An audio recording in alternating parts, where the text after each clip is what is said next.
Hey there, picked up a new rod and reel combo this week I wanted to tell you guys a little bit about. I'm out here fishing it a little bit, some beautiful weather. No bites tonight, but still nice to be out here. So I got a Shimano Curado DC. That is the electric one for those of you that don't know.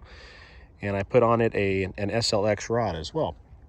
So I'm liking it. I've had it since, I think it was Saturday I picked it up. So less than a week now I've had it.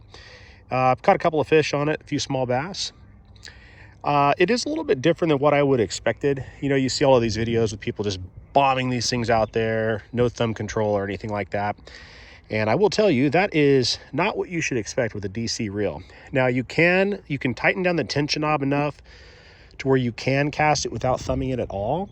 But if you do that, you're going to limit your cast distance. So what I would recommend, when you're actually casting this in the air, that's where they really shine. You really don't have to thumb it at all, but you do want to stop it manually before it hits the water, or you're going to be facing some nasty overrun. So that's kind of one of those things that you may not expect going into a DC, that you do have to still use some thumb control on these, but you definitely do.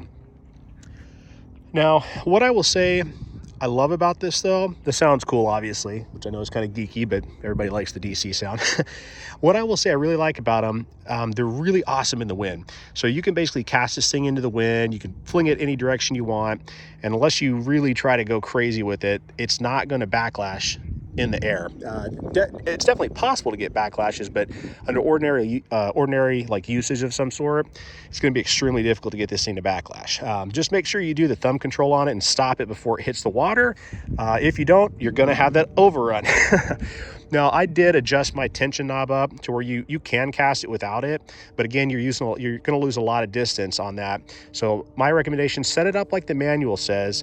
That way you're going to have to thumb control it and stop it before it hits the water still, but you're going to get maximum cast distance, which is what you want out of these.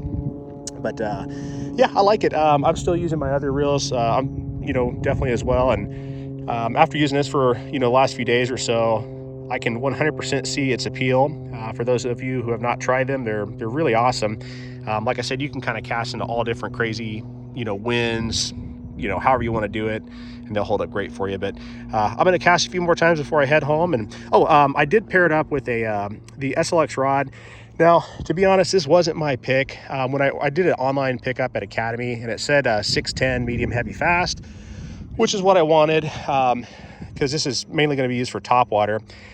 Something was wrong with the order. That number wasn't correct, and I ended up getting a 7.5 medium heavy extra fast, which is not ideal for topwater, but I was up there and I wanted to get something. I said, well, I'll try it out and see how I like it, and I can always return the rod if it doesn't work.